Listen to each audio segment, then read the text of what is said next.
ஒரு நிமிட கதைகளுக்காக நான் உங்கள் எஸ்தா குமார். 2 கடிகாரம். 5ஆம் சார்லஸ் மன்னன் அரச பதவியை துறந்து ஒரு கிறிஸ்தவ மடாலயத்தில் அமைதியாக காலம் கழித்து வந்தார்.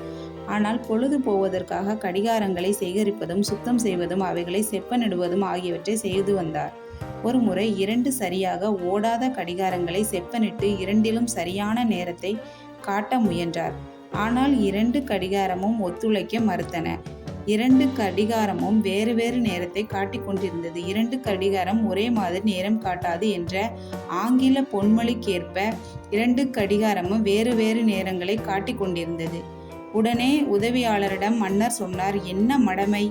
2 கடிகாரங்களை கூட ஒன்றாக ஓடச் செய்ய முடியாத நான் ஆட்சி செய்த காலத்தில் ஆயிரக்கணக்கானோரை ஒரே மாதிரி நினைக்கவும் செயல்படவும் வேண்டுமென்று எதிர்பார்த்தேனே, என்ன ஒரு மடமே என்று கூறினார்.